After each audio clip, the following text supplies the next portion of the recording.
አንዱ ያሳችሁት መንፈስ ለብዙ ችግር ነው የሚያደርጋችሁ። አሁን ለምሳሌ አመቺሳ በማስታቀፍ የሚገባው መንፈስ በተለይ በኦሮሚያ ክልል ሊሆን ይችላል። አጥፋልኝ፣ ገሬን እንደዚህ አርግልኝ፣ ይቺን ሴትዮ ይሄን ሰውዬ እንደዚህ አርግልኝ፣ ሀብቱን እፈልጋለሁ በስልብና ምናምን ብላችሁ የምትልኩት መንፈስ መልሶ እናንተን አንድ ቀን ያጠፋችኋል።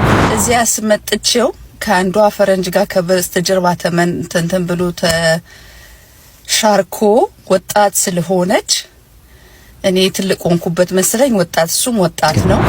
ብልህ ከሰው ይማራል፣ ሞኝ ከራሱ ይማራል ነውና እስቲ ያው እንግዲህ እቺ ባምቢ የምትባል ልጅ ለመጀመሪያ ጊዜ ነው ስሟን ሳነሳ እኔ ከሰዎች ጋር በተያያዘ ሳደርግ የኖርኩት ያደከመኝን ነገር አንዳንድ ነገር ልንገራችሁ። ከዚህ ምን ያህል እንደተማርኩ ይሄንን ነገር ስታውቁ ራሳችሁን እንድትመለከቱ ስለሚረዳችሁ። ሰላምና ጤና ባላችሁበት ይብዛላችሁ። ወደዚህ ቻናል ተከታታዮች እንዴት አላችሁ? እኔ ያለው እግዚአብሔር ይመስገን። ተመልካቾች በዛሬው ቪዲዮ የምንመለከተው አስተማሪ ቁም ነገር የያዙ ቪዲዮችን እንደቀደሙ እንደባለፈው የምንመለከት ይሆናል። መንፈሳዊም አሉ ዓለማዊ የሆኑ ደግሞ ህይወት ገብቷቸው ህይወትን በእኛ መንገድ እንዳደግማት ብሎ ምክር የሚሰጡ ታላላቅ ወይም ታናናሽም አሉ። ከነሱ ሰምተን እኛ ደግሞ ወደ ህይወታችን አምተን እነሱ የሄዱትን ሂደት እንዳንሄድ የሚያደርጉ ቪዲዮችን እንመለከት ይሆናል። ቀጥታ ወደ ቪዲዮ ልግባላችሁ። ከመኪና ደግሞ ቀይ መኪና እንደዚህ ችግር አለ። በጠንቋይ የሚታዘዘው ይባላል እና ዞሮ ዞሮ እኚህ ሰውዬ ቀይ ከረባት ከላያቸው ላይ አይጠፋም። የብር ቀለበት አላቸው እጃቸው ላይ። ቀለበቱ ሲወልቅ ደግሞ በውስጡ ተጽፎበታል፣ የሆነ ጽሑፍ ተጽፎበታል፣ ተፈቅፍቆ ማለት ነው፣ የማይለቅ ጽሑፍ እና ልጆቻቸውን ሲቀጡ በዛ ቀለበት አንዴ እንደዚህ ግጥም አጎ ከመታ ያለቀል እና ቀለበቱ ግርማ ሞገስም ነው፣ መከላከያም ነው፣ መስለቢያም ነው፣ ሰላቢም ነው። አንዳንድ ሰዎች ሲጨብጧችሁ ሰላም ሰላም እንዴ ነው እና ብለው በሁለት እጃቸው አፈፍ አድርገው ነው ሲጨብጧችሁ። ኖርማልም ሊሆን ይችላል ላይሆንም ይችላል፣ ግን ብዙ ጊዜ 70% ማለት ነው ሲጨብጡ በዚህ በቀኝ ቀለበት ስለማይደረግ ማለት ነው ሰላም ሰላም እንዴ ነው ማለት ብለው በሁለት እጃቸው አፈፍ ካደረጓችሁ ሰላቢ መንፈስ እንደሆነ ይነገራል ነው። እኔ አሁን አላምንበትም አምንበታለሁ አልላችሁም፣ ሁለቱንም ልል አልችልም። አላምንበትም አምንበታለሁ የምለው ሲነገር ስለሰማው ብቻ ነው ይሄን የምለው እና እኔ እንደዛ ነበር የምጨብጠው አሉ እኛ አባት። ቀለበት አድርጌ እንደዚህ ነበር የምለው እና ሱፐርማርኬቱ እንደተከፈተ ለአንድ ወር ያክል ከዛ ቤት እንዳትጠፋ፣ ሱፐርማርኬቱን ጠዋት የምትከፍተው አንተ ነህ፣ ማታ የምትዘጋው አንተ ነህ ብሎ ደብተራው አዞኛል አሉ። እሺ ከዛ ከስተመር ሲመጣ በስሳቱ ነጭ ጋዋን ለብሰህ መተህ ቆመህ አስተናግድ። አዲስ የሚገቡ ከስተመሮች በሙሉ የዛ ሰፈር አካባቢ ያሉ ሰዎች መተው ሱፐርማርኬት መገበያየት ከጀመሩ በኋላ በደንብ ከተገበያዩ በኋላ ሲመጡ ሁሉንም እየጨበጡ ከዛስ 10 ሰው ከጨበጡ በኋላ መተው እጃቸውን ይታጠባሉ። እንደገና 10 ሰው ይጨብጣሉ፣ እጃቸውን ይታጠባሉ። የታጠቡበትን ውሃ ለደብተራ ወስዶ ይሰጡታል። ከዛን ቀን ጀምሮ እነዛ የሱፐርማርኬት ደንበኞች ይሆናሉ። እነዛ ሰዎች ለአንድ ወር ያክል የመጡ ሰዎች ዋጋው ውድ ይሁን አይሁን አይመለከታቸውም። ተወደደ እኮ እያልክ ትገዛታለህ። ይሄ ሰውየው ያደረጉትን እንጂ ሌላው ሱፐርማርኬት እንደዚህ ነው ማለት አይደለም። ሰውየው ያደረጉትን ግን መናገር መብቴ ነው አይደል? መብቴ ነው። እንዳይከፋችሁ ነገ ችግር ስለሚመጣብኝ ብዬ ነው። እንደገና ደግሞ ወደ ሆቴሉ የሚመጣሉ እንደዚሁ ፎጣው ይወለወላል፣ ጠረጴዛው ምናምን። በምን ሰዓት ነው የሚወለወለው? በሶስት አይነት መንገድ ነው የሚወለወለው። አንደኛ ጠዋት፣ ሁለተኛ ጥብስም ምዘዙ፣ ምግብም ሻይም ማኪያቶም ምዘዙ፣ እየጠጣችሁ እየበላችሁ መጥተው ውልውል አድርገው ይሄዳሉ። በዛ ሰዓት አትፍቀዱላቸው፣ አማትቡባቸው ላያቸው ላይ ወይ ደግሞ ፎጣውን ተቀበሉትና በስላሴ ስም ብላችሁ ስጧቸው። በጣም ከባድ ነው። ይሄን ደጋግሞ ነው የነገሩኝ አባት። ደብተራውን ያዘዘኝ ነው የሚሉት። ሰው እየተመገበ እየበላ ምን ይጨመር ምን ይታዘዝ የጎደለ ነገር አለ ምናምን ብለው መጥተው ይወለውላሉ። ይሄ አስተናጋጁ ሂድ እንደዚህ ወልውል ተብሎ የሚታዘዘው በአስተናጋጆች ስርዓት ደንብ እንጂ ደብተራ ዞይ ነው ብሎ አይናገሩም። እሳቸው ይሰበስቧቸውና ከስተመሮቻችንን ማክበር አለብን ትምህርት ነው የሚመስለው ስታስቡት። እሺ እና ሲመጡ ምን ልታዘዝ ስሜ ገሌ ይባላል ምናምን ብላችሁ ትታዘዟቸውና ከዛ በኋላ እየተመገቡ ደግሞ እንዴት ነው ምግቡ ይጣፍጣል፣ ያልተመቻችሁ ነገር አለ ይቀየር፣ ምንድነው ምን ይጨመር፣ ያንን ስትሉ ግን ዝም ብላችሁ ቆማችሁ አይደለም። ያለቀ ብርጭቆ ካለ እየበላችሁ እኮ ነው ገና ሳትነሱ ሳትሄዱ ሻይም ጠጥታችሁ ወተትም ጠጥታችሁ የሆነ ለስላሳም ሊሆን ይችላል። ያለቀ ብርጭቆ ካለ እስክትጨርሱ አይጠብቁም። መተው በመሃል ብርጭቆውን ይወስዱታል። እንግዲህ ገምቱ። ይሄን ሰውየው የተናገሩት እንደዛ ታዝዤ ነው አሉ። ለምን እንደሆነ ያው ዞሮ ዞሮ ሰውየው በተቀመጠበት ወዲያውኑ ከሄደ በኋላ አይደለም እንደዚህ የምናደርገው ታዘን ነው አሉ። ሜቢ ትርጉም እንደሚችል መገመት ትችላላችሁ። ከዛ ይመጣሉ። ጠረጴዛውን ደግሞ ወልወል ያደርጉና ሂሳብ ማን ብለው አምጥተው ያቺን እንትኗን የሂሳብ ደብተር አለች አይደለም እሷን ለመስጠት ሲመጡ እኮ ራሱ ይወለውላሉ። ግን በስብሰባ ሰዓት አስተናጋጆች ተነግሯቸው ወይም ደግሞ ልምድ ሆኖ እንጂ እንትን አይደለም ደብተር አዟቸው እንደሆነ አይናገሩም። ደግሞ አይነገርም። ይሄ አንድና አንድ ሰውየው ብቻ የሚያውቁት ሚስጥር ነው። የሚገርም ነገር ነው። ራሳችሁ ተጠንቀቁ። ከዚህ በፊት ለምንድን ነው አስተናጋጆች መታችሁ ገና ሳንበላ ሳንጠጣ ገና መታችሁ የምጠርጉት? ጸርቶ አይደል እንዴ ቁጫ ነው አታስመሩ ባካችሁ። ቪዲዮ አይቼ ነበር ከዚህ በፊት ማለት ነው። ያው እነሱ እንደዚህ እንደተደረገ ቢያውቁም የስራ ኤቲክስ ምናምን በሚል ሰበብ እንደዚህ ያደርጋሉ። ግን አያውቁም። የሚያውቁ ባለቤቱ ነው። ልክ እንደዚህ ማለት ነው። እናንተ የሆነ ቤት ገብታችሁ እስካሁን እዛ ድረስ ከሆናችሁ አስቡበት። መንፈሳዊ ህይወትን የተወሰነ ሄዳችሁ ማየት ትችላላችሁ። ከዛ ባሻገር ደግሞ ቀይ መኪና በሚባለው ደረጃ እኔ ሰምቻለሁ። እንደውም ጠንቋይ በስነ ስርዓት እንደውም አንዳንድ ጠንቋዮች ስቲል አብረው ሄደው የሚያገዛዛችሁ መርጠው ማለት ነው። ይህ እንግዲህ ያው የኢትዮጵያ ህዝብ ያለበት ህይወት ነው፣ ኑሮ ነው። ይህን ኑሮ እየኖሩ ነው። መንፈስ የለም ብለን የምንላላጠው ማለት ነው። በጣም የሆነ ዘግናኝ ህይወት እየኖሩ እንደሆነ አልተገነዘብንም አብዛኞቻችን። እኛ እንኳን ባናደርገው ሰዎቹ ያደረጉት ወረኛ ይገባል። እኛ ህይወት ውስጥ ደግሞ ገብተው ያው ያመሰቃቀለናል። ወደዚህ ቪዲዮ ነው። ስለዚህ ሰይጣን እንዳያታልላችሁ እመኑኝ፣ አራዳ አይደላችሁም። በጣም ትልቅ ነገር እግዚአብሔር እንዳስተውል ያስተማረኝን ነገር ነው የምነግራችሁ። ከ15 እስከ 23 ዓመት ያላችሁ በተለይ ለነሱ ሼር አድርጉላቸው። መጠጥን ልሞክረው ብላችሁ አትሞክሩት። የሆነ የሚጨስ ነገር ሲጋራ ይሁን ድራግ ይሁን የሆነ ነገር አላቅም፣ ስማቸው የተዘረዘሩትን ሁላ ለማጨስ አትሞክሩት። ዝሙት ለመስራት አትሞክሩት። እመኑኝ፣ በህይወት ዘመን ሁሉ የሚጸጽታችሁ ነገር ነው የምታረጉት። እግዚአብሔር ይምራችኋል። እግዚአብሔር ምህረት ያደርግላችኋል። ጥያቄው ስለ ምህረት አይደለም። ነገር ግን በህይወታችሁ ለመዝጋት እድሜ ልካችሁን የምትቸገሩበት ሁሌ ጠላት ቀዳዳ አግኝቶ የሚያጠቃባችሁን ትልቅ በር ትከፍታላችሁ። ጉዳዩ ስለ ምህረት አይደለም። የእግዚአብሔር ምህረት የኢየሱስ ክርስቶስ ደም ከየትኛውም እናንተ ከምታረጉት ኃጢአት በደል ይበልጣል። እናንተ በደል በድላችሁ የክርስቶስን ደም በበደላችሁ ልትበልጡት የምትችሉት ጉዳይ አንድም የለም። የምድር ኃጢአት ሁሉ እኮ ቢደመር የኢየሱስ ደም እኮ ያጥዋል። ጉዳዩስ አይደለም። እናንተ ትሰቃያላችሁ። እግዚአብሔር ለጠራችሁ አገልግሎት በሙላት ለማገልገል ትቸገራላችሁ። ስለዚህ ያን ነገር ልንገራችሁ። አንዳንዱን እንደሞከረ የሞከሩ ወንድም እህቶች እንዳሉት እንደተማረ ሰው ልንገራችሁ። እኔም እንደናንተው ወጣት ነኝ። ይሄንም ነገራችሁ ስለምወዳችሁና ስለመራራላችሁ ነው። አድምጡኝ። አትሞክሩት። አንድ ያላላችሁት ነገር እስከዛሬ መጠጥ ሞክራችሁ ማታውቁ እንዳትሞክሩት። ሲጋራ ሞክራችሁ ማታውቁ እንዳትሞክሩ። የሆነ የሚጨስ ነገር ድራግ እንዳትሞክሩት። ዝሙት ሞክራችሁ ማታውቁ እንዳትሞክሩት። ዝም ብላችሁ ጸልዩ፣ የእግዚአብሔርን ቃል ተማሩ፣ ሌላ ነገር ኢንጆይ አድርጉ፣ ሌላ ነገር ላይ ኑሩ። ይሄ ነገር ዘመናችሁን ያበላሽባችኋል፣ ይቆጫችኋል። አስተዋይ ስትሆኑ እነዚህ ነገር ሁሉ ከንቱ ነው። እመኑኝ፣ ደስታ ያለው በእግዚአብሔር ውስጥ ነው። ሌላ ነገር ደግሞ ሁሉም ስታገቡ ትደርሱበታላችሁ። ስታገቡ የእግዚአብሔር ቃል ኪዳን ባለበት የኢየሱስ ደም ባለበት አይደል? ትዳርን እንኳን የመሰረተው እግዚአብሔር እዛ ውስጥ ባለበት መልካም ነገርን ታገኛላችሁ። በዛ ውስጥ እውነተኛ ደስታን ታገኛላችሁ። እመኑኝ፣ አራዳ አይደላችሁም። ይሄን በማድረግ ብልጥ አይደላችሁም። እመኑኝ፣ እንዳትታለሉ።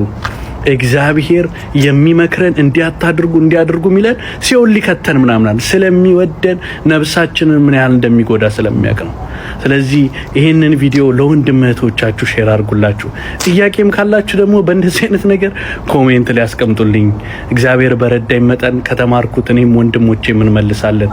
ሁላችሁን በክርስቶስ ፍቅር ወዳችኋለሁ። የጌታ ጸጋና ሰላም ከእናንተ ልጅ ፕሮቴስታንት ሊሆን ይችላል ግን ካነሳው ሀሳብ ጋር ጥሩ ሀሳብ ነው። ምንም ነገር አትጀምሩት። መጀመሪያ ጊዜ መጠጥ የቀመሳችሁ ሰዓት ቢሆን የምትደሰቱ ከሆነ እዛው፣ ያለዚያ ምንድነው እስረኛ የምትሆኑት፣ ያለዛ መደሰት እንደማትችሉ ነው። ይሄ ግን እንደዛ የመጀመሪያ ሰዓት የቀመሳችሁት ነገር ካስከፋችሁም ወይም ካስደስታችሁም ያ የመንፈሱ መግቢያ ምልክት ነው።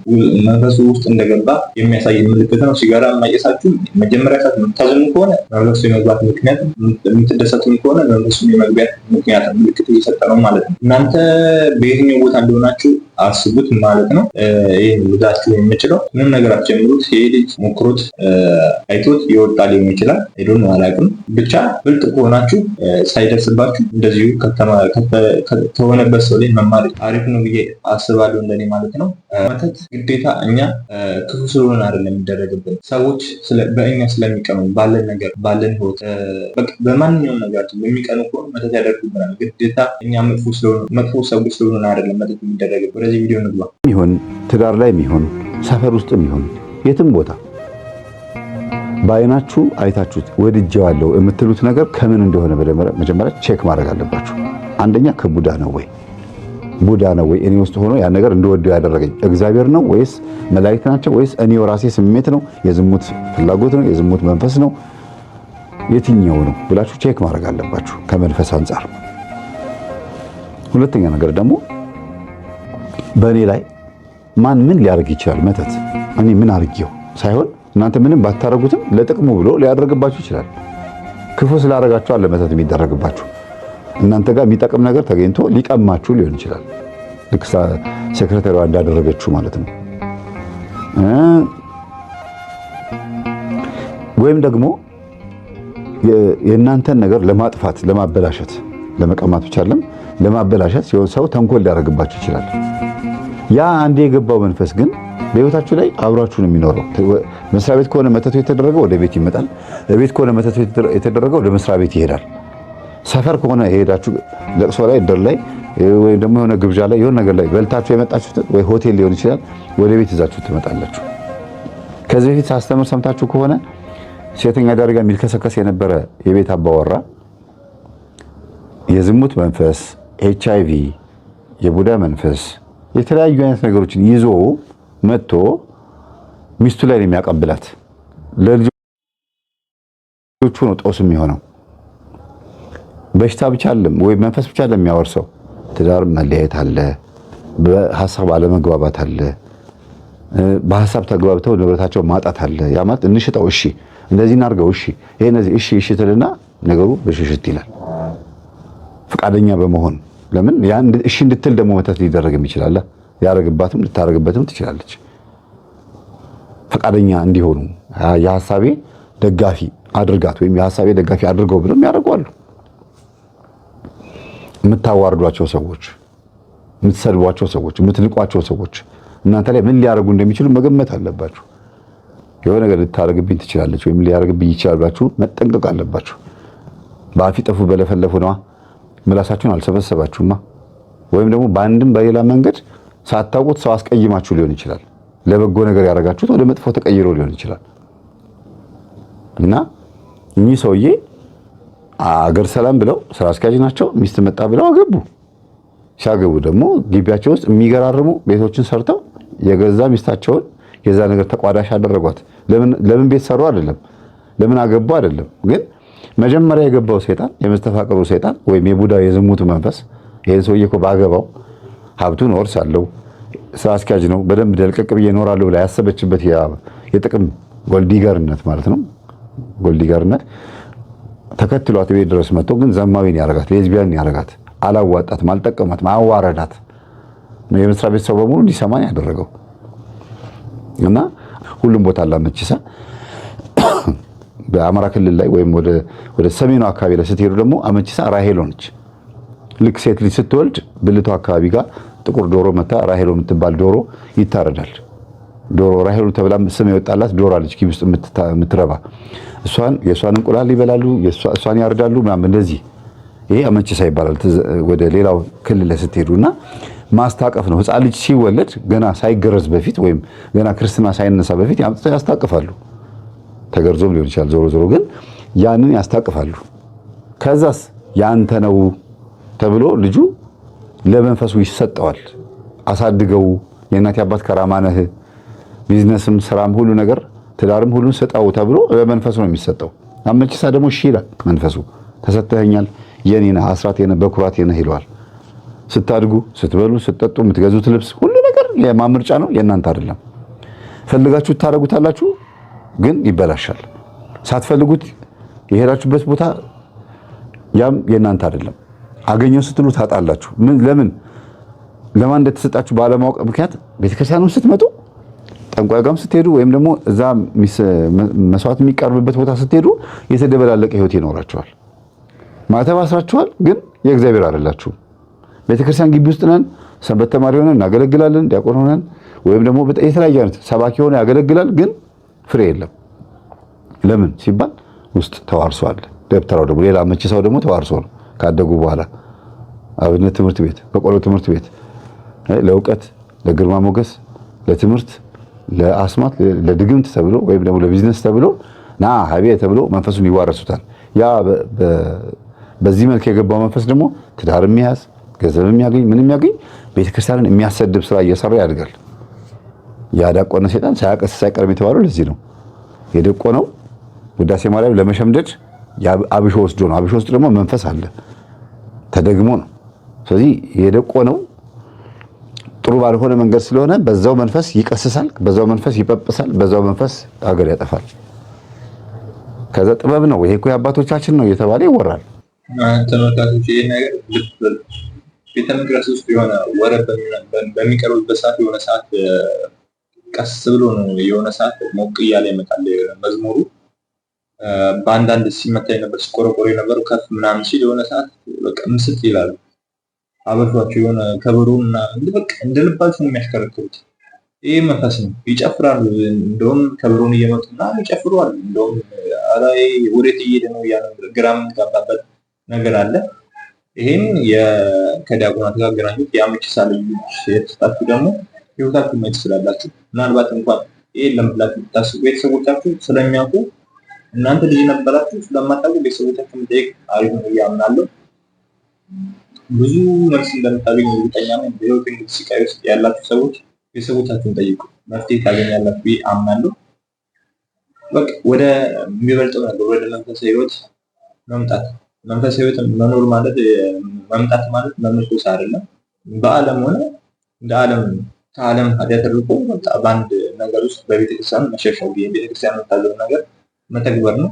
ስለዚህ አንቃሪውት ሰይጣን አንተ ንስሐ ለመግባት አስበህ መንገድ ጀምረህ የንስሐ አባትህ ጋር ሄደህ ተናዘህ ከሱ እጅ ከምታመልጥ ዓለምን ቢያጠፋ ይቀላል። የአንድ ሰው አሁን እንግዲህ ሉቃስ ወንጌል ላይ በአንድ ኃጥእ መመለስ በሰማይ ታላቅ ደስታ ይሆናል ይላል። በሲኦል ደግሞ ታላቅ ሐዘን ነው። በሰይጣን ታላቅ ሐዘን ነው። አንድ ነፍስ አመለጠ ነው። አስበው። እኔ አንዳንዴ ጊዜ ነው የሰይጣን ዓላማው እኮ አንድ ነገር እኮ አብሮት የሚቃጠል ሰው ፍለጋ እኮ ምንም እኮ የተለየ ነገር የለው። የሚጠቅም ነው ይሄ ሁሉ የሚያሳየው የሚያብለጨልጨው ነገር ሁሉ አዴንድ ኦፍ ተዴ ከሱ ጋር በሲኦል እንድትቃጠል። ጸበል ይረጭ የነበረው ሰውዬ መልሶ ራሱ መረጨት ተጀመረ። ይኸውላችሁ አንዳንዴ ጸበል ቦታ ሄዳችሁ ልትጠመቁ ብላችሁ መንፈስ ካልጮኸ ምን አርጉን ያልኳችሁ እቤት ሆነ ወይ ቢሮ ወይ ደግሞ ስራ ቦታ ወይ ደግሞ የሆነ ቦታ ላይ ሆነ ተደብቀህ እኔ ተጠምቄ እስከመጣ ከኔ ተነጥለህ የምትቀመጥ ታስር በስላሴ ስም ከኔ እንዳትወጣ። ጸበል ቦታ ሄጄ ስጠመቅ ትታሰራለህ። ከኔ ወጥተህ እንዳትደበቅ የትም ቦታ እኔው ጋር አብረኸኝ ሂድና ጸበል ተጠመቅ፣ ትታሰራለህ። እሰግዳለሁ፣ አብረህ ትሰግዳለህ። ስግደቴ እሳት ይሁንብህ፣ ለኔ የክብር ይሁንልኝ አይደል? ቅዱስ ቁርባን እቀበላለሁ፣ ስቀበል አብረኝ ትቀበላለህ፣ ለኔ ህይወት ይሁንልኝ፣ ለአንተ ደግሞ እሳት ይሁንብህ እያላችሁ ነው መቀበል ያለባችሁ አይደል? እና ከሰራተኞቹ መካከል ዲያቆን አለ። ዲያቆን የነበረ ነው ትምህርቱን ጨርሶ ምናምን ጥሩ የትምህርት ደረጃ ስላለው ቢሮ ተቀጥሮ የሚሰራ ድሮ ዲያቆን የነበረ ሰው ነው። ቆይ አምጪ ጸበል ማለትና በግዕዝ አቡነ ዘበሰማያት እያለ ይትቀደስ ስምከ ትምጻእ መንግሥትከ እያለ አስጮሆ አስለፍልፎ በቃ ሰራተኞች ሁሉ አወቁ። ይገርም ነገር ነው ተመልካቾች። ጸበል ቦታ ላይ ሄደ ልክ በቃ የመንፈስ ሲለፈልህ ልክ የኛ ህይወት ያወራ ይመስላል። ተገልብጦ ነው ኮፒ ዛይሆን ትልላ ትችላላችሁ። ግን አንዳንድ ይሄ ሁሉ ችግር እንዳለብን እዛ እየጮኸ ለምንድን ነው እኛ ጋር ይሄ ሁሉ ችግር ያለብን መንፈስ ያልጮኸ ብላችሁ በምታስቡ ሰዎች የሚሆኑ ቪዲዮ ነው። እንደተማረኩበት ተስፋ አደርጋለሁ። እንደዚህ አይነት ችግር አለበት ብላችሁ ለምታስቡ ሰዎች ማለት ትችላላችሁ። የምንተነፍሰው ትንፋሽ አሞን ያውቃል ማለት በስንፍና ኬጅ ውስጥ ተከበን ስንተነፍስ ታመን እናውቃለን። የምር that's what I feel right now when I'm like literally wasting my time ማለት ነው። እና ይሄ የተሰማኝ ስሜት በጣም ለምንድነው ታውቃላችሁ? I know at this time there are people out there dying በእምነት ሊሆን ይችላል፣ በዘር ሊሆን ይችላል፣ በተለያየ ምክንያት ይሄ ዓለም ምን አይነት ሰይጣናዊ እንደሆነ ብቻ እየገባኝ ስለሆነ ሰዎች ምን አይነት አውሬ እንደሆነ እየተረዳሁኝ ስለሆነ I know በዓለም ላይ በተለያዩ ሀገራቶች people are dying you know በሰው ምክንያት ማለት ነው። እና ዛሬ እኔ እግዚአብሔር ረድቶኝ ባለውበት ቦታ ሰላም ተሰምቶኝ ወይም ደግሞ ሰላም አግኝቼ ሰላም ባይሰማኝም ዲፕ ዳውን ማለት ነው የፈለኩት ነገር እያደረኩኝ ነው። and በዚህ ሰዓት ጸሎት ማድረግ በነበረብኝ ሰዓት ሳላደርግ ብቀር ኮምፕሌን ባደርግ መስራት ባለብኝ ሰዓት ባልሰራ አላማዬን ሐሳቤን ወይም ደግሞ በቀን ውስጥ አደርጋለሁ ብዬ ያልኩትን ነገር በተለያዩ የስንፍና ምክንያቶች ኤክስኪውዝስ ፕሮክራስቲኔሽን ብዙ ነገሮች ዘርዝሬ ባላደርግ እንዴት ነው ባለውበት ቦታ ላይ እግዚአብሔር ይመስገን ከሁሉ ነገር ሰውሮኝ እኔ ዛሬ እዚህ ጋር በጤና ቁጭ ብያለሁ ምለው። ዛሬ እኮ እግዚአብሔር ፈቅዶልኝ እዚህ ጋር ያለሁት ጊዜን በአግባቡ እንድጠቀም ነው።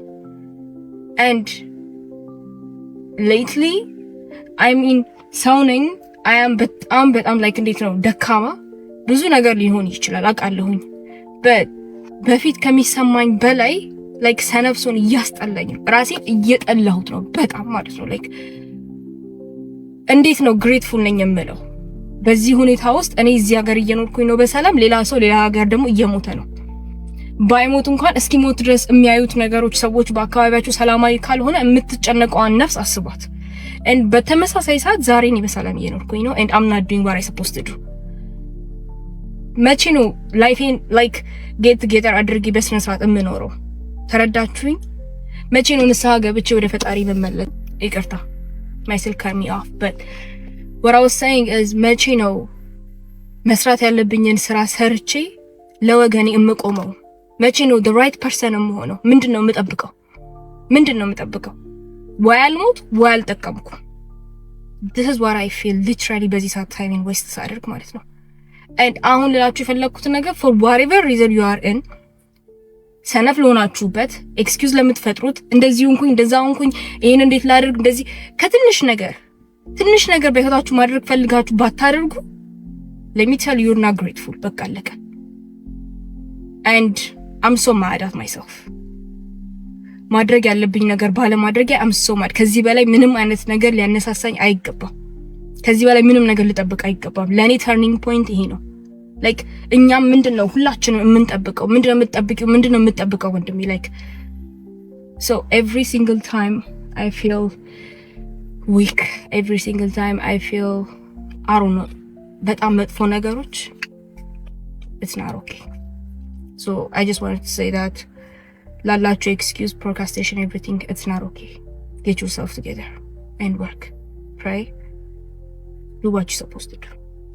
thank you። አንዳንድ የሆነ ሰዓት ምንም ሳንሰራ ስንት ገና ከምታስነሳይ ድብት ምናምን በቃ ምንም ነገር ማድረግ አንችልም። እዚያው እንተኛለን። ከዛ የሆነ ሰዓት እያለ በመጣ ቁጥር ውስጣችን ነው ህሊና የሚባል ነገር ስላለ ወይ ጸሎትም በዛ ሰዓት ካስጀመርን እንደዚያው የሆነ ይወቅሰናል። አላደረክም ስላልሄድክም ምናምን ነገር ይመጣል እና የሆነ ሰዓት እንደዚህ ካጋጠማችሁ ሮዛችሁ በቃ ወይ መስገድ ወይ መጸለይ ጥፍት ነው የሚለው። ከዛ እንደገና ማድረግ የምችሉትን ነገር እንድትፈጽሙ ያደርጋችኋል እግዚአብሔር ማለት ነው።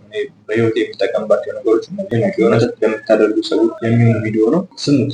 እናንተ ሰው የጎዳችሁ መስሏችሁ እናንተን ራሱ እንደጎዳችሁ ግንዛቤው እውቀቱም የላችሁ ብላችሁ የምታደርጉት አይደለም። ለፍቅር ብላችሁ ለተንኮል እገሌን አጥፋልኝ፣ እገሌን እንደዚህ አድርግልኝ፣ ይቺን ሴትዮ ይሄን ሰውዬ እንደዚህ አድርግልኝ፣ ሀብቱን እፈልጋለሁ በስልብና ምናምን ብላችሁ የምትልኩት መንፈስ መልሶ እናንተን አንድ ቀን ያጠፋችኋል። እናንተ ላይም ስላለ ማለት ነው። ከሰውየው አይደለም እኮ የሚመጣበት። ደብተራ ጋር ስትሄድ እኮ 20 መንፈስ ከሆነ የተላከው 10 እሷ ጋር 10 እሱ ጋር የሚሆነው ብዬ ነግራቸዋለሁ።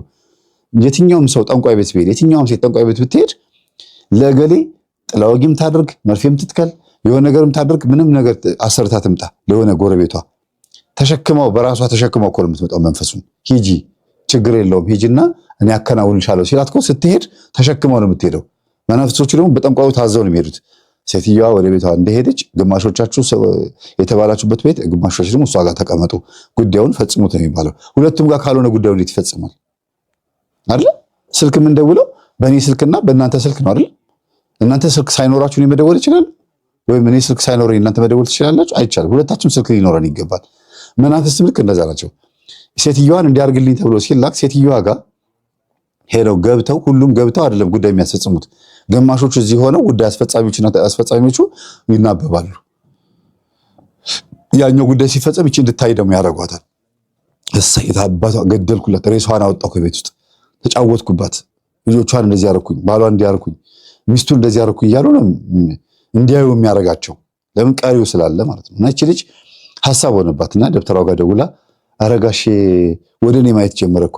እንዴት የሚገርም ገጠመኝ ነው። ገብታችሁ ስሙት ማለት ነው። ምንድነው የጠቀማችሁ መስሎ የሆነ ራሳችሁን ያስደስታችሁ መስሏችሁ ትጎዱ ትችላላችሁ። ይሄ ነው ግን ታሪኩ ሲገቡ ልጅትየዋ መተቱን ያደረገችው ሰው የጠቀመች መስሏት ነው። ግን ነገሩ ወደ ራሷ መጣ። እዚያ እንደገና እያናገረችው ነው። ገጠመኙ የሚገርም ገጠመኝ ነው። አድምጡት። በተለይ ባለትዳሮች እዚህ ቻናል ውስጥ የሚተላለፈው ህይወት ነገር ነክ ስለሆነ በተለይ ትዳር ላይ የሚያጠነጥን ነው። እኔ ስለ ትዳር ማስተማር ባልችልም ባልሆንም ግን ከሚያስተምሩ ከኖሩትም እያመጣው ቪዲዮችን አገራችኋለሁ። ከሀገር ሰው አግብታችሁ ወደ ባላግብታችሁ ወደ ውጭ ሀገር ለምትወስዱ ጥንቃቄ እንድትወስዱ ነው። የምታገቡትን ሰው መምረጥ አለባችሁ። የምትወስዱት ሰው ከእናንተ እድሜ ያነሰ ከሆነ በቃ እዋበላችሁ። ልክ እንደዚች ልጅ መድኃኒዓለምን እኔ እነዚህን ፈረንጆች በጣም መጠንቀቅ አለባችሁ። በጣም የሚሰሩት ጉድ፣ በተለይ ሴቶቹ ልነግራችሁ አልችልም። በጣም መጠንቀቅ አለባችሁ። ባሎቻችሁን በተለይ ተጠንቀቁ ከፈረንጆች። እኔ የሆነ ባላ ከኢትዮጵያ ስመጥቼው አግብቶኝ ተዋደን ምን ብለን በጉደኛ ሰርግ ምን ብለን ኢትዮጵያ ተጋብተን እዚያ ስመጥቼው ከአንዷ ፈረንጅ ጋር ከበስተጀርባ ተንተን ብሎ ተሻርኮ ወጣት ስለሆነች እኔ ትልቅ ሆንኩበት መሰለኝ። ወጣት እሱም ወጣት ነው እና እንትናለች ምንድነው ስሙ ተቀማው። በእውነት ተቀማው። ከኢትዮጵያ ስመጣሁትን ባሌን ተቀማሁኝ። ምን የመሰለ ቆንጆ የደረቱ መስፋት ጡንቻው ብቻ ልነግራችሁ አልችልም። አሁን ትንሽ አይምሮ ይዞር ስላለ እንደመሳቅም እንደማልቀስም ያደርገኛል። ለዛ ነው እና ምን ትላላችሁ? ተጠንቀቁ። እውነቴን ነው። ፈረንጆቹን አትመኗቸው። በተለይ ሀበሻ ወንድ በጣም ነው የሚፈልጉት የሚወዱትና ይነጥቋቸዋል። በቃ ወሰደችው አብረው ይኸው በቃ ያየኋቸው። ለዛውን በመኪና ሲገቡ ሲወጡ አያቸዋለሁና እንደዚህ አይነት ነገር አይድረስባችሁ። የኛ ሀበሻ ወንድ ደግሞ ነጭ መልክ ይወዳል፣ ፈረንጅ ይወዳልና እነሱ ጋር ታስደርሷቸው ባሎቻችሁን። በቃ ቁንጥር አርጋችሁ ቁልፍ አርጋችሁ ያዟቸው። እውነቴን ነው የምላችሁ። የምኖርበትን ቦታ ደግሞ ላሳያችሁ በዚህ አጋጣሚ። እስኪ ግን ይዞራል እንዳይሆን ካሜራው ማዞርም ቢስላለኝ በቃ እንደዚሁ ልቶ እንደዛ ወደዛ ማዞር ስላለብኝ ነውና እስኪ አስተያየት ስጡኝ። ምን ትላላችሁ በዚህ ዙሪያ? ምን ላድርገው? ይሄን ሰውዬ አገሩ መላክ አልችልም። አሁን ተሰርቅ ያለው በቃ ተወስዷል። የዚህ ሀገር ዜጋ ነች። አሁን ዜግነቱንም ምኑንም ያገኛል። እስኪ ምከሩኝ፣ ከታች ጻፉልኝ። ምን ላድርግ? እንደው ምን ላድርግ? እንደው ቀስ ብዬ በሆነ በገመድ በመናምን ጎትቼ ላምጣው ወይንስ ምን ላድርግ? እስኪ ንገሩኝ። ተጠንቀቁ፣ ከነዚህ ከነጭ ሴቶች ተጠንቀቁ። ጸጉራቸውን እንዲህ እያረጉ ምናምን እያረጉ እንደዚህ ፊታቸውን እንደዚህ ፏፏ እያረጉ በቃ የሀበሻ ሳይው ንጥቅ ነው የሚያረጉትና እናንተ ሀበሻ ሳይሆን ፈረንጅ ሴቶችን ጠንቀቅ በሉ። እኔ በቃ ይሄው ምንም ማድረግ አልችልም። እግዚአብሔር አለ። ያው እየሰራን እየገባን እየወጣን ነውና ወዶቼ እስኪ ሰላም አሳዘናል። እንግዲህ ከመጀመሪያውኑ በእድሜ ያነሰ ባለማግባት እሱ ራሱ አንድ ስህተት ነው። ምክንያቱም ራሱ የሚፈልገው እንደውም እሱ የሚበልጣት እንጂ የምትበዛበትን ሴት ለጥቅሙ ካልሆነ ለምንም አይፈልጋል። ውጭ ስላለች ኖርማኒ ብልጣ ሆኖ ተመቻመቸ፣ አገባሽው፣ ወሰድሽው፣ እዚያ የራሱን ህይወት ማለት ነው። ግን እኔ እሷ ነጭ ስለሆነች ወዷ ሳይሆን ወጣት ስለሆነች ነው የሄደው። ከዛም ደግሞ የመኖሪያ ፍቃድ ቶሎ የሚያገኝበትን መንገድ ስላየ ነው እንዳማራጭ ነው የተጠቀመብሽ ብዬ ነው የማስበው። እና ትዳር ውስጥ ደግሞ ወንድ ልጅ ስለቁረንጥላችሁ አይቀምጥ። በምንም ምክንያት ፈልጎ ሊጥፋ ካለ ይጠፋል። እኔ ራሱ እንዳደርገው በምንም አትይዝም። የሚሻለው የሆነ አሌለ ሴቶችም ቢያንስ እንደው በእድሜ እንኳን እኩል ብትሆኑ ወይ ሴት አንድ አመት ብቻውን ትልቅ ናት። ባየው ጥሩ ነበር። ቢያንስ 37 ምናምን ነገር እሱ አሁን 30 ምናምን ሊሆን ይችላል። ወይ ቤቢ ፌስ ከሆነ ይሄዳል። መጀመሪያ አቅም ነው አውቆ መግባት ትዳር ውስጥ በኋላ ላይ ከመማረር ማለት ነው ብዬ ነው የማስበው። አቅም ላይ እስኪ ቪዲዮ ይመክረናል ብዬ ያሰብኩት ቪዲዮ ነው። የሚገርም ነው። በባቢ ሀበሻ እሸቱ መለሰ ጋር የሆነ ግብግብ በተፈጠረበት ሰዓት የተሰራ ቪዲዮ ነው። ግን እኛንም ህይወታችን እንድንመለከት ስለሚያደርግ ይዤላችሁ መጥቻለሁ። ሰላም ያጀማ፣ እንዴት ናችሁ? ሰላም ነው አለን እግዚአብሔር ይመስገን። መቼም ብልህ ከሰው ይማራል፣ ሞኝ ከራሱ ይማራል ነውና እስቲ ያው እንግዲህ እቺ ባምቢ የምትባል ልጅ ለመጀመሪያ ጊዜ ነው ስሟን ሳነሳ። ኦልሞስት በዚህ በኢንተርኔቱ ዓለም እንዳልኳችሁ ያረጀው ሰው ነኝ። ግን የሰውን ነገር ተከትሎ ማውራት አልወድም። ግን ውስጤ የሆነ ነገር የሚለኝ ነገር አለ። ደግሞ የሆነ ነገር ካሰብኩኝ ጊዜ ጠብቆ የሰማተሮፍታም የሆነ ነገር ሊከሰት ይችላልና እስኪ ሌሎቻችሁም ተማሩ። እንደው እኔ አሁን ልጅቷን ቀጥታ ምንም የምወቅሳት ነገር የለም። ገብቷችኋል? አጠገቧ ማንም እንደሌለ ፒኤም ይባል። በነገራችን ላይ ቲክቶክ ላይ ያላችሁ ይሄ ሳንቲም ምናምን የምትሰሩ ሰዎች መቼ ነው ዝቅ ለጊዜው ከፍ በጊዜው የሚባል ነገር አይምሯችሁ ውስጥ የሚመጣው? መቼ ነው ማለት በሆነች አጋጣሚ በህይወታችሁ የማታውቁት ገንዘብ ይመጣል። ከዛ ያንን ሁሉ መልሳችሁ በትንትን አርጋችሁ ከዛ እንደ ድሮ እንደ አባቶቻችን ድሮ ሲኖር ስጋ ነው ሲጠፋ ጎመን ነው በቃ። ስለዚህ አሁን እቺ ልጅ በሆነ አጋጣሚ የሆነ ቪዲዮ እንደዚህ ሲሯሯጥ ሳይ ተውኝ ልስራበት በእናታችሁ ወንድሜ ታሟል፣ የወንድሜና እኔ ማሳክመው የቤት ኪራይ አለ፣ የመኪና ኪራይ አለ ምናምን ስትል ሰማዋትና ምን ያደርጋል ይሄ ሁሉ ኪራይ ማለት እሺ በሆነ አጋጣሚ ብር ሰራለሽ። በሆነ አጋጣሚ በዚህ አጋጣሚ ይሄንን ካየሽ እህቴ ይሄ ሁሉ ወጪ ምን ያደርግልሻል ማለት እንዴት ነው ታዲያ ገንዘቡን እንዴት ለምንድን ነው ገንዘብ መንገድ የሚሆንባችሁ? ማለት መንገድ ነው የሚያደርጋችሁ እናንተ። በእርግጥ የሚመጣበትን መንገድ ያው ከሞላ ጎደል የሰይጣን ዳቢሎስ ምን ስለሆነ መሰለኝ እና ያው ምን ይላል ራሱ አንዳንዴ እኮ ፊት ለፊት እኮ የሚናገረው ያው ደንዘዘናል አናቅም እንጂ ከእግዚአብሔር ጋር ያልሰበሰበ በከንቱ ይበትናል ይላል። ለዛ እኮ ነው የምትበትኑት። አብዛኞቻችሁ በሆነ አጋጣሚ ብር አገኘ፣ ዘጋ፣ ሀብታም ሆነ ምናምን የምትባሉት መጨረሻ ላይ ከእግዚአብሔር ጋር ስላልሆነ የሰበሰባችሁት ትበትናላችሁ። እናንተ ተበትናችሁ የምትጨልሉት ለዛ ነው። በሆነ አጋጣሚ እጃችሁ የገባ ብር ይሄ ፋይናንሻል ኢንተሊጀንስ የሚባለው ነገር ታውቃላችሁ። ኢትዮጵያውያን እስካሁን ድረስ እከካም የሆነው ለዛ ነው። እጃችን የገባ ብር አሁን ብዙዎቻችሁ በሆነ አጋጣሚ እንደው ሎተሪ ቢደርሰኝ ምናምን ብላም ትላለህ። ከዛ ሮጠ ግን ሎተሪ ቢደርስ በሆነ አጋጣሚ እንደው ኦል ኦፍ ዘ ሰደን መንገድ ላይ ራሱ 1 ሚሊዮን ብር ቢሰጥ ሮጠ የምትሄደው ቡቲክ ነው። እቺን 1 ሚሊዮን ብር እንዴት አድርጌ 2 ሚሊዮን ብር ላርጋት ብለህ ያንን ብር እንዳለ ኢሚዲየትሊ አውጥተህ አስቀምጠህ ከዛ በኋላ በባዶ እጅ ማውጣት ማውለድ ማሰላሰል የለም። ልክ እጅ ብር ገባ ልክ እንደ ጮዌ ሮጠ ወይ ቡቲክ ነው የምትሄደው ወንድም ወንክ ሴት እና እናንተን እኔ በተለያየ ጊዜ እየመጣው ስትወርዱም ስትወጡም ምናምን እኔ አንጀት የማራር አለብኝ እንዴ ማለት ተማሩ። ዝቅ ለጊዜው ከፍ በጊዜው የሚባል ነገር አባባል አለ። መጀመሪያ ላይ ያቺ ሳንቲም እንዴት አርጋ በርክታ ወደ ሌላ ነገር መቀየር እንዳለባት አስቡ። ፋይናንሻል አድቫይዘር ፋይናንሻል ኢንተሊጀንስ ገብቷችኋል። ብራችሁን እንዴት አርጋችሁ ማኔጅ ማድረግ እንዳለባችሁ ሁሉ ነገር እያጓጓችኋል። በዚህ ጋር ለሃጫችሁ ይመጣል ምናምን ነገር ከዛ መጨረሻ ላይ ባካፕ የሚባል ነገር የለም። ጀማው እንደው ሲኖር ነው ሲሄድ አብሮ ይተናል። እንደው በዚህ አጋጣሚ እያንዳንዳችሁ አሁን ሀብታሞች እንደሚታዘባችሁ ታውቃላችሁ። እያንዳንዳችሁ አብራችሁ የምታሸረግዱ በሙሉ እንደው ለጊዜው ብሬ ለዚህ ካልሰራ እንደው ምን ያደርግልኛል ብለው ያዩ እየታዘባችሁ ዝም ይሏችኋል እንጂ ኦል ኦፍ ዘ ሰደን ይሄው የተለያየ ቦታ ብር እየበተነ የማያስቅ ጆክ ሲናገር አንተ ከት ብለህ የምትስቀው አብራ ያለ የምታሟሙቀው ማለት ነው። ራሱ ሰውየው ማስክ ቀይሮ የነቢጤ መስሎ ቢመጣ ዞር ብላ አታዩ። ያውቃሉ እኮ አብዛኞቹ እየታዘቡ ነው ታውቃላችሁ። አብራችሁ አንጋውት የሚያደርጉት እያወቁ ማለት ነው። ነገ ከነገ ወዲያ ቢደኸይ ዲካርት ቢገባ ይሄ ሁሉ ለምንድን ነው የሆነው? በሆነ አጋጣሚ ሆይ ትሸወዳላችሁ። ኢቭን ቲክቶከሮች በሆነ አጋጣሚ አንደርስታንድ መነሻችሁ ነው ቤዛችሁ ነው። በህይወታችሁ የማታውቁት ብር አንዴ ወደ ኪሳችሁ ሊዘንብ ይችላል። እሱን ካላው የእናንተ ሞመንት እሱ ነች። ካወቃችሁ ከገባችሁ እንዴት አድርጋችሁ ራሳችሁ መቀየር እንዳለባችሁ ካወቃችሁ ከቶፍ በቃ ስፔንዲንግ ከታርጉ ማለት ሁሉ ቦታ ያለችው ብር ትነሰንሱና ኦሬዲ ድሉን እኮ አገኘ። ከዛ በኋላ መጣ ወገን የቸገረኝ ልትል ነው እንዴ? ሌላ ደግሞ እኮ ሌላው ተረኛው ደግሞ ገብቷችሁ እናንተ እድሉን ተጠቅማችሁ እድሉን አክሽፋችኋል አይደል? ደግሞ እድሉን የሚያገኝ ሜቢ በማል ደግሞ ፋይናንሻል ኢንተሊጀንስ የሆነ መጥቶ ደግሞ ምናልባት እኮ ያሰው ደግሞ ሰርቶ እኮ ለሌላም ሰው ይተርፋል። አሁን ለምሳሌ እሸቱ አላችሁ። እኔ እሸቱ ይስረቅ አይስረቅ እኔ እግዚአብሔር ነው የሚያውቀው። እኔ ባላየሁት ባልታሰሱት ነገር ከተለያየ ገዳም ይሄን ያህል ኮሚሽን ይቀበላል እኔ አላየው እኔ ባኔ ያላየሁትን ነገር አንተን አይደለም አልፈርድም። ግን አንድ ነገር እርግጠኛ ሆኜ እናገራለሁ። ይህ ሰው ከራሱ አልፎ የሌላ ሰው ጉሮሮ እየሸፈነ ነው። በስሩ በርከት ያሉ ተቀጣሪዎች አሉ አይደል ማለት እሱንም ለምንድን ነው እንደዚህ ኩስስ የምታረጉት? አንዳንዶቻችሁ የቀናት ይመስላል። እኔ አይቼው አላቅም። ለንደን መጥቶም አላየሁትም። የሆነ ቦታ ሄዶ አይጡ ምናምን ብሏል አሉ፣ ግን አላየሁትም። እኔ ሲመጣም እኔ ብዙ ጊዜ ከታዋቂ ሰው ጋር እገጣጠማለሁ፣ ፎቶ እንኳን አልነሳም። ግን በዚህ አጋጣሚ እኔ አሁን እሱ ኮሚሽን ይቀበል ብር ይስረቅ አይ ሃቭ ኖ አይዲያ ባላየሁት ነገር ሜክሽሮኝ መናገር አልችልም። ግን አንድ ነገር ከሩቅ እንደማይሰው ልቤ ይነግረኛል። ከራሱ አልፎ ለሌሎች ሰዎች የስራ እድል ፈጥሯል። እነዛ ሰዎች ደግሞ በስሮቻቸው ሌላ የሚተዳደሩ ልጅ ወለደም ሊኖር ይችላል። ገብቷችኋል? እንደዛም ብላችሁ ተንትኑ። አንዳንዴ ልጁን ወቀጣችሁት እኮ ሰሞኑን ስላይድ ሳደርግ እሱ ላይ ነው ግር ብላችሁ የመጣችሁት። እሷም እኮ እድሉ ተሰጥቷት እኮ ነገሮችን እያበላሸች ነው። ላውራው ትችላል፣ አይምሯችሁ ይችላል ላውራው ሴቶች። እሺ ሌላ አንድ ነገር ልጨምርላችሁ ስለሚጠቅማችሁ ነው። በአደባባይ መታችሁ ራሳችሁን አታውርዱ። ኢነሴንስ ምን ማለት ነው? እቺ መስኪን ልጅ አሁን በአደባባይ መታ ምን በላተና አሁን እኮ ባልናገር እኔ እኮ ደስ ይለኛል፣ ግን ሌሎቻችሁ እንድትማሩ ብዬ ነው።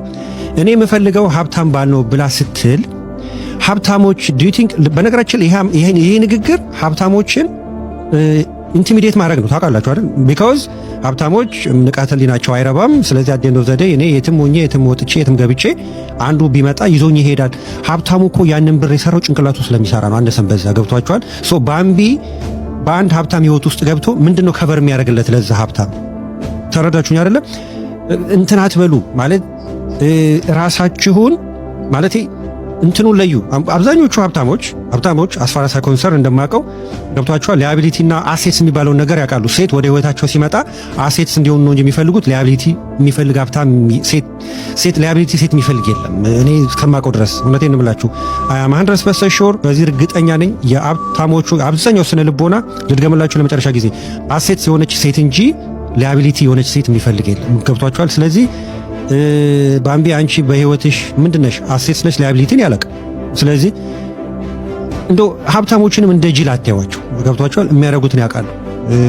ከገባችሁና ከጠቀማችሁ ብዬ ነው። እኔ ባላወራ እኮ አንዳንዴ ደስተኛ ነኝ። ጨርሻለሁ። አይዲያ እንደሳባችሁ እንደተገነዘባችሁ፣ በተለይ ሴቶች ማለት ነው የሆነ ነገር እንደያዛችሁ ተስፋ አድርጋለሁ ማለት ነው። ከምንም ነገር ላይ ራቅ ብለን ገለል ብለን ነገሮች ሲመጡ ማየት መገንዘብ አሪፍ ነው እያምናለሁ። መንፈሳዊ ህይወታችን ላይ አደጋ የሚጥሉ ነገሮች ምንድን ናቸው? እስኪ እናያቸው። መንፈሳዊ ህይወታችንን አደጋ ላይ የሚጥሉ ስህተቶቻችን። የመጀመሪያው ነገር ምን ችግር አለው የምትለው ቃል ነው። በህይወታችን ውስጥ ብዙ ጊዜ ምን ችግር አለው እንላለን። ይሄ እኮ እንደዚህ ስርዓት አይደለም ስንባል ምን ችግር አለው እንላለን። በራሷ ምን ችግር አለው የምትለው ቃል በራሱ ችግር አለባት። ምክንያቱም የህግ ቤት የሆነችውን የስርዓት ቤት የሆነችውን ቅዱስ ቤተክርስቲያንን በምን ችግር ያለው ልንሸፍናት አንችልም። ስርዓት ከሆነ ስርዓት ነው፣ ህግ ከሆነ ህግ ነው። በሁለተኛነት ደግሞ ስለሌላ ቤተ እምነቶች ሲነሳ ወይም ደግሞ ስለ አምላካቸው ሲነሳ እዛም ያለው እግዚአብሔር እዚህም ያለው እግዚአብሔር እኮ ነው እንላለን። ይህ በጣም ስህተት የሆነ ነው። ቅዱስ ቤተክርስቲያን የምትሰብከው እግዚአብሔር ያለው በቤተክርስቲያን ውስጥ ብቻ ነው። ስለዚህም በዚህ ያለው እግዚአብሔር በዛም አለ፣ በዚህም ያለው እግዚአብሔር በዛ የሚሰበከው ነው ልንል አንችልም። እግዚአብሔር አምላክ ሁሉን ስለሚወድ ሁሉንም ደግሞ ስለሚያፈቅር ሁሉም ዘንድ ሊገኝ ይችላል። ነገር ግን እግዚአብሔር ብላ የምትጠራው የቅዱስ ቤተክርስቲያን ባህሪው፣ አስተምህሮቱ፣ የሃይማኖት አንድነቱን ሁሉ አካታ የምትሰብከው እግዚአብሔር ስለሆነ ይህንን አስተሳሰብ ልናቆመው ይገባል። በሶስተኛነት ደግሞ ቤተክርስቲያን አልሰበከችም እንላለን። ይህ እጅግ በጣም ስህተት የሆነ ነው። ይህንን ለማረጋገጥ ብዙ ያሉትን የቤተክርስቲያንን ሊቃውንት፣ መምህራኑን፣ አገልጋዮቹን በመመልከት እነርሱ ቤተክርስቲያን ከሰበከችው ስብከት ስር ተምረው እዚህ ደረጃ ላይ እንደደረሱ በመመልከት ብቻ ማረጋገጥ የምንችለው ነገር ነው። በአራተኛነት ደግሞ ለዓለም የምንሰጠው ሰዓትንም ዓለምንም ነገርንም ሁሉ ፈጥሮ ለሰጠን አምላካችን ከምንሰጠው ሰዓት ጋር እጅግ በጣም የተለያየ ነው። እንደውም ብዙዎቻችን ለአምላካችን ሰዓት የምንሰጥ ላንኖር እንችላለን። ነገር ግን አንድ ነገር ልናስታውስ ይገባል። ያደረብን መንፈስ ቅዱስ በ40 እና በ80 ቀን መንፈስ ቅዱስ በውስጣችን ሲያድር ነገ ላይ ደግሞ እያበረታ ነው፣ ከፍ ያደረግ ነው፣ እንዲሁ ደግሞ እያስተካከል ነው እንድንሄድ የተሰጠ መንፈስ ቅዱስ ነው። እሳትን ማገዶን በጨመሩበት ቁጥር መንደዱ ይጨምራል። መንፈስ ቅዱስን በእውነት እሳት ነው። መልካም በሆኑ ምግባራቶች በመልካም ሐሳቦች እየጨመርንበት በሄድን ቁጥር መንፈስ ቅዱስ እየጨመረ ይሄዳል። ስለዚህ ለዓለምና ለእግዚአብሔር የምንሰጠውን ሰዓት ልንመለከት ይገባል።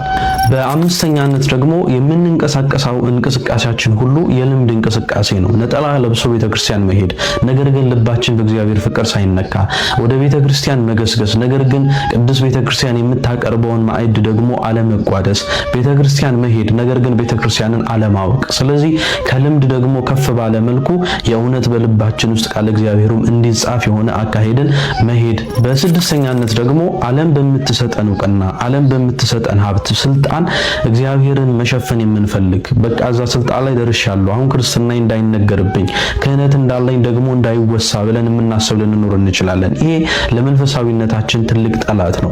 ምክንያቱም በሄድንበት ቦታ ሁሉ፣ በወጣንበት አደባባይ፣ በተገኘንበት ሰገነት ላይ ሁሉ ለዚህ ያደረሰንን እግዚአብሔርን ልንናገር ልንመሰክር ይገባል። ማይተባችንን በማጥበቅ የደረስንበት ቦታ ሁሉ ያደረሰን እናመሰግናለን ወንድማችን ቃሉትን ያሰማልን። እነዚህ ያነሳቸውን ሀሳቦች ወደ ራሳችን አምጥተን ቢያንስ ባለማስመሰል እግዚአብሔር መቅረብ ምን ችግር እንደምትለዋን ቃል ችግር እንደምታመጣ አውቀን ተገንዝበን መተው ሌላ ነገሮችን ማስተካከል ይጠበቅብናል ብዬ አስባለሁ። ይሄኛው ቪዲዮ የምትመለከቱት ደግሞ ሁሉም ቦታ ካልተገኘ ለሁሉም ቦታ እኔ የሆነ ከጎደልኩ ሰው ይቀየመኛል ብላችሁ የምታሰቡት በጣም የምትጨነቁ ሰዎች፣ ይሉኝታ የሚያጠቃችሁ ሰዎች ለእናንተ የሚሆን ቪዲዮ ነው። እኔ ከሰዎች ጋር በተያያዘ ሳደርግ የኖርኩት ያደከመኝን ነገር አንዳንድ ነገር ልንገራችሁ። ከዚህ ምን ያህል እንደተማርኩ ይሄንን ነገር ስታውቁ ራሳችሁን እንድትመለከቱ ስለሚረዳችሁ። እኔ የማደርገው በጣም የሚያደክመኝ የነበረ ከሰው ጋር ባለኝ ግንኙነት የነበረ አንደኛ ነገር ለሁሉ ሰው ስሜት ኃላፊነት ተጠያቂ ራሴን አደርግ ነበር። ለምሳሌ በአንድ ቦታ ቁጭ ብለን ሰዎች አንዳንድ ሰዎች ካዘኑ ወይ ደግሞ ከተናደዱ ወይ ጥሩ ሙድ ላይ ካልሆኑ እነዛ ሰዎች ማስደሰት፣ እነዛ ሰዎች በቃ እንዲጫወቱ እንዲስቁ ማድረግ የኔ ኃላፊነት ይመስለኝ ነበር። ስለዚህ ከቦታዬ ወጥቼ ሁሉን ሰው እንዲጫወት፣ እንዲስቅ፣ እንዲያወራ በቃ ማድረግ የሌለብኝን ነገር አደርግ ነበር። ይሄ በጣም የሚያደክመኝ አንድ የራሴ የነበረ ፐርሰናሊቲ ነው። ሌላው ማደርገው የነበረው በተለይ በጣም የምቀርባቸውን ሰዎች በጣም ኃይል ሰጥ ነበር። ከመውደድ አልፌ እነዚህ ሰዎች ያሉት ነገር ሁሉ ትክክል ነው፣ እነዚህ ሰዎች የሚሉት ነገር ሁሉ የእውነት እየኖሩበት ያለ ነገር ነው ብዬ አምኜ ራሴን ከነሱ ስር አደርግ ነበር። ሰውን መውደድ፣ ሰውን መቀበል በጣም ጥሩ እግዚአብሔር የሚፈልገው ነገር ነው። ሰው ግን ከኛ በላይ ሆኖ ኮንትሮል እንዲኖረን ማድረግ ግን ይሄ ከጉዳት የሚመነጫ ነገር ነው እንጂ እግዚአብሔር የሚፈልገው ነገር አይደለም። አድካሚ ነገር ነው። ስለዚህ ያ ሌላው የማደርገው የሚያደክመኝ ነገር ነበር። ሌላው የማደርገው ነገር ምንድነው? የማይለወጡ ሰዎች ደጋግሜ እየነገርኳቸው ይሄ ነገር አልወደውም፣ እንደዚህ አታርጊ፣ እንደዛ አታርግ ብዬ ለሰዎች እየነገርኳቸው ሳይለወጡ እንደገና ደጋግሜ ስሜቴን ኢንቨስት አደርግ ነበር። ለምንድን ነው እንደዚህ ያረግሽው? ለምንድን ነው? አሁን ግን የገባኝ ነገር ምንድን ነው? ሰዎችን ነግሬያቸው ካልተለወጡ እኔ ራሴ ነኝ ባውንድሪ ማድረግ ያለብኝ እና እኔ ራሴ ኢንተርናል ባውንድሪ አድርጌ ይህችን ሰው ወዳታለሁ፣ ይሄ ሰው ወደዋለሁ፣ ግን ይሄ ሰው እንዲህ አይነት ሰው ስለሆነ አንድ አይነት ነገር እያወራን ሁሉ ጊዜ አንቆይም ብዬ ባውንድሪ ማድረግ እንዳለብኝ ተምሬያለሁ። ሌላው የሚያደክመኝ ነገር የነበረው ለማንነቴ ሙሉ የማይቀበሉኝን ዲስሪስፔክት የሚያደርጉኝን ሰዎች ግን በቃ አይ እሷ እኮ እንደዚህ አላት፣ ይሄ ሰው እኮ እንደዚህ መልካም አለው ያልኩኝ በጣም አቅርቤ እኖር ነበር። ይሄ ግን እኔን ራሱ ሲጎዳኝ እንዲያውም እግዚአብሔር ለጠራኝ ነገር እንዳልሆን እኔን ሲጎትተኝ አይቻለሁ። ምንድነው? ሰው እናንተን መውደድ ብቻ ሳይሆን ሊያከብራችሁም ይገባል። እወድሻለሁ ወይ ወድሃለሁ ብሎ እንደ ልብ የሚናገር ምንድነው የሚጎዳ ነገር የሚያደርግ ጓደኛ ምናልባት በትንሽ ርቀት መያዝ አስፈላጊ ነው። ስለዚህ ይሄ ለራሴ የሚያደክመኝ ነገር መሆኑን ተረድቼ ራሴን ብያለሁ ማለት ነው።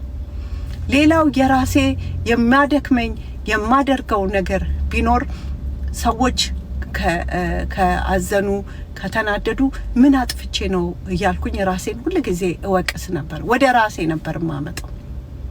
ግን ይሄ በጣም የሚያደክም ፐርሰናሊቲ ነው። ምንድነው? ራሴን ኦፍ ኮርስ መጠየቅ አለብኝ። እኔ ያደረኩት ነገር አለ ወይ ብዬ ማለት አለብኝ። ከዛ ወዲያ ግን ከሌለ ምን አጥፍቼ ነው ሰዎች ስላሉ ብቻ ወይ ደግሞ ሰዎች መጥፎ ሙድ ላይ ስለሆኑ ብቻ ምን አድርጌ ነው እያልኩኝ ራሴን መኮነን ይሄ በጣም መጥፎና የማይሆን ነገር ነው። ሌላው የማደርገው የሚያደክመኝ የነበረው ከሰዎች ጋር ባለኝ ሪሌሽንሺፕ ምንድነው? ስለ ራሴ አሳንሼ ማውራት። ኦፍ ኮርስ ራሳችንን ሁሉ ጊዜ ሃምብል መሆን በጣም ጥሩ ነው። ሁሉ ጊዜ ሁላችንም ማናችንም ከማናችን እንደማንበልጥ እንደማናንስ ማወቅ ጥሩ ነው። ግን ሰው ጥሩ ነገራችሁን ሲነግራችሁ ኮምፕሊመንት ሲሰጣችሁ አይ እኔ እኮ እንዲህ አይደለሁም ይሄ እኮ ስለሆነ ነው እንደዚህ ስለሆነ ነው ብሎ ራስንም ዝቅ ማድረግ ግን ጥሩ ነገር አይደለም። ስለዚህ ይሄ የሚያደክመኝ የራሴ ፐርሰናሊቲ እንደሆነ አውቄ አሁን ያንን ነገር ትቻለሁ። ሌላው ማደርገው የነበረ የሚያደክመኝ የነበረ ፐርሰናሊቲ ምንድነው? ሰዎች የሚጎዱኝ ነገር ሲያደርጉ ዝም ልና እጠብቅና በኋላ በስሜታዊ ሆኜ እገለጣለሁ። እንደዛ ስታደርጉ ሰውም ሲሪየስ አይወስዳችሁም። በስሜታዊ ሆነን የምናደርገው ነገር ራሳችንም አይበጀን፣ ከሰውም ጋር ባለን ሪሌሽንሺፕ አይበጀንም። አሁን የተማርኩት ነገር ምንድነው? ስሜታዊ በሆንኩበት ጊዜ በተቻለ መጠን ምንም ነገር አለማለት፣ ምንም ነገር አለማድረግ። ግን ስሜታዊ ሳልሆን የተሰማኝን ነገር ወይ ደግሞ ትክክል አይደለም ብዬ ማምነውን ነገር ለሰዎች መንገር ያ ኢምፖርታንት እንደሆነ ተረድቻለሁ። ሌላው የመጨረሻ ማለት የምፈልገው የሚያደክመኝ የራሴ ያየሁት ነገር ምንድነው? አንድ አይነት ዙረት መዟዟር ምንድነው? ለምሳሌ አንድ ሰው በህይወቴ መጣ ማለት ወይ ደግሞ ሰዎች በህይወቴ መጡ ማለት ሁሉን ነገር ግልጥልጥ አድርጎ ሁሉን ነገር ልብን ክፍትፍት አድርጎ ይሄ ሰውማ እንደ ጥሩ ነው፣ እቺ ሰውማ እንደዚህ ነች፣ ስለዚህ እንደዚህ ይሆናል ብሎ ኤክስፔክቴሽን ማድረግ ያ የሚጎዳኝ የሚያደክመኝ ነገር ነበር። ሰዎችን መውደድ አለብኝ፣ ለሰዎች ጥሩ ማድረግ አለብኝ። ግን ኤክስፔክቴሽን ሁሉ ጊዜ ይጎዳል። ምክንያቱም እኔ የሌሎቹ ሰዎች ወሳኝ አይደለሁም። ራሴን መጠበቅ አለብኝ። ራሴን ምንድነው ቫልነራብል ከማድረግ መጠበቅ አለብኝ። እኔ እንዴት ነው ለነዚህ ሰዎች ሞዳቸው፣ እንዴት ነው ጥሩ ማድረግላቸው ነው እንጂ አይ እቺ ሰውማ ከመጣች በቃ እንደዚህ እናረጋለን፣ እንደዚህ እንሆናለን ምናምን ብዬ ልቤን ግልጥልጥ ከፍትፍት ማድረግ ጥሩ አይደለም። ጥሩነትም አይደለም፣ ብልሃትም አይደለም። ሁሉን ሰው ውደዱ ነው እንጂ የተባለው ሁሉን ሰው ልባችሁን ክፍትፍት አድርጉ የሚል ነገር የለም። እንግዲህ እኔ ባጭሩ ራሴን ስመለከት ያየኋቸው ያደክሙኝ የነበሩት ነገሮችን ዘርዝሬላችኋለሁ። ሌሎችም ደግሞ አሉ። ብዙዎቹን የተውኳቸው ከዛ ደግሞ እየተውኳቸው ያሉ ነው። እንግዲህ ራሳችሁን ተመልከቱ ስል ይሄ ነው። እኛንን ከራሳችን ጋር ያለ ነው። ሰዎችንስ ልንርቅ እንችላለን። እኛ ግን እያደረግነው ያለ እያደከመን ያለ ከሌላ ሰው ጋር ባለን ሪሌሽንሺፕ እያደከመን ያለ ነገር ምንድን ነው? ለተለያየን ሰዎች የተለያየን ነው። አንዳንዶቻችን ጥሩ ሰዎችን እንገፋለን። ምክንያቱም በጣም ጉዳትን ስለምንፈራ በደረሰብን ጉዳት ምክንያት ዝግትግት ብለን ጥሩ ሰዎችን እንገፋለን። አንዳንዶቻችን ሁሉን ነገር ፍጹም ለማድረግ እንሞክራለን። አንዳንዶቻችን ውድድር ግብ ላይ ነን። አንዳንዶቻችን ሰዎች እንዲያከብሩኝ አላከበሩኝም የሚለው ጭንቀት ውስጥ ነን ሁሌ ያለ ነው። አንዳንዶቻችን ምሬት ጉርስ አድርጎን ሁሉን ነገር የምናየው በምሬት መነጽር ነው። በቃ ጭስ ሆኗል ምሬት። ስለዚህ በቃ የሰው ነገር የሚል ነገር ይሞላል። ምንድነው እያደረግን ያለው? የሚያደክመን የራሳችን ፐርሰናሊቲ ሆነ የኔን የነገርኳችሁ ምክንያት ራስናችሁን እንድትመለከቱ ለኔ የጠቀመኝን ነገር ሼር ለማድረግ ብዬ ነው። መልካም ቀን። እናመሰግናለን እናታችን። መጀመሪያ ላይ ያነሳችው ሀሳብ ሰውን ማገዝ ማለት መጀመሪያ ያነሳችው ሀሳብ አለ። በስሜ ያዘነው ማስደሰት፣ በስሜ እንደዚህ ቃል ኪዳን የተቀበለችበት አለ። እናታችን ቅድስት ድንግል ማርያም ሰኔ ጎልጎታ ላይ ማለት ነው ያስከፈውን ያስደሰተ ምንድነው እናቱን እንትን ያለችበትን እንደዚህ ያደረገ እንደዚህ እኔ በሰማዩ አባቴ ፊት እንደዚህ አደርጋለሁ የሚል ቃል ኪዳን አለ። ይህን ሀሳብ በዚህ ሀሳብ ሊጥረው ይችላል። ሰውንን ሙሉ አይደለንም፣ ግን በተቻለ መጠን እንደዚህ ነገር ከፍ ማድረግ አለ። ከፍ ማድረግ ዲፕ ድረስ የሚሄድ እኛ ቤተሰቦች አለ። የራሳችን ላይፍ ህይወት አለ። የራሳችን ህይወት ላይ ጥለን እዛ መሄድ ይቻላል። ቢያንስ በየ3 ቀኑ ስራ ከሌለን የራሳችን ላይ ባለ ስራችን ስላለ ነው እነዛ ሰዎች ልንረዳቸው ይቻላል እንጂ ባይኖርም እንደነሱ ታማሚ ነው በመንፈስ ማለት ነው። በመንፈስ ላችሁ ምንም ነገር ባለመኖሩ ምክንያት እንደዚህ ታማማለ ማለት ነው። ከዛ የማይለወጡ ሰዎችን መምከር ብላ ያነሳችው ሀሳብ ጥሩ ነው። አንዳንድ እነዚህ ሰዎች ተደጋጋሚ ስለምንናገራቸው ምንም አይመስላቸውም። የሆነ እኛ የምናወጣው ቃል ብሎ ነው ይመስላችሁ ማለት የሆነ ከመጤፍ ራሱ አይቆጥሯቸውም። እነዚህ ሰዎች በቃ አንዴ ነግራችኋል እንዲካለ መከራ ብልጥ ከደረሰበት ሞኔ ደግሞ ደርሶበት የሚለውን ነገር ነግራችሁ መተው ይችላል ብዬ አምናለሁ፣ እንደኔ ማለት ነው። ከዛ ድንገት አለ አካል ጉዳተኛ የሆኑ ሰዎችን እግራቸው ያለ ቁጭ አሉ፣ አይናቸው ጥሩ ሳለ የሰዓት የተጋረደ እጃቸው የማይሰራ ምናምን ሰዎች ከምን ይሆን ይሄ ሌላ ምክንያት ሊሆን ይችላል። ከስጋ ከስጋ በሽታ ምክንያት። ግን ከዛ ባሻገር ውስጥ ደግሞ የረሳውን ነገር አለ። መንፈስ ሰው ልኮት ይመጣል ወደኛ ህይወት ማለት ነው። ሲመጣ ደግሞ እንደዚህ ሰው ያደርገናል ማለት ነው። ግደለው። እሺ ምን አረከው? እስኪ ልጁ ኩርትምትም አድርገህ ቁጭ አረከው። ስንት ዓመት ነው? እግሩን ካሰርከው ስንት ዓመት ነው? 2 ዓመት። እሺ የጎረቤት ነው? የምቀኛ ነህ? የምን መተት ነው? የጓደኛ? አቤት አቤት አቤት! ዘንድሮ ያለቃችሁት በጓደኛ ነው። የጓደኛ መተት። እሺ እዚሁ አዲስ አበባ ነው ልጁ? አዲስ አበባ። እሺ የጓደኛ መተት። አንቺ ምንድን ነሽ? ነይ እስኪ እናቴ። ባለቤትሽ ነው? ባለቤት ነኝ።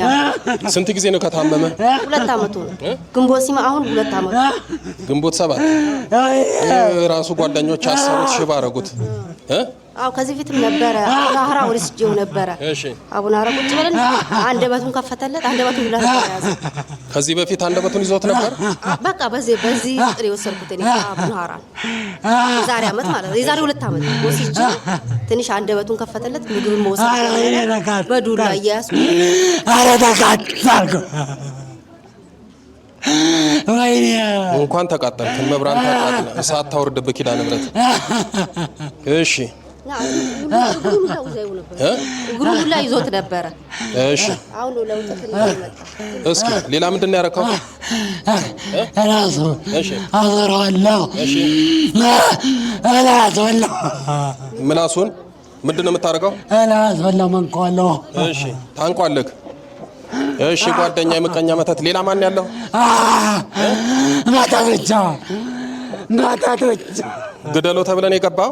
አዎ ግደለው። እሺ እከላፈታለሁ። የሚገርም የሚያሳዝን ህይወት የኖረች ነው። ሚስትየዋ በጣም ክብር ይገባታል። እንደዚህ ድቅቅ ብላ የደቀቀ ባለቤቷን ደግፋ። የሚገርም ትዳር ነው። እንደዚህ አይነት ትዳር ይስጣችሁ። በኋላ ከሰማናቸው ትዳሮች ይጠብቃችሁ። እንደዚህ አይነት ህይወት ይስጣችሁ ብላለሁ።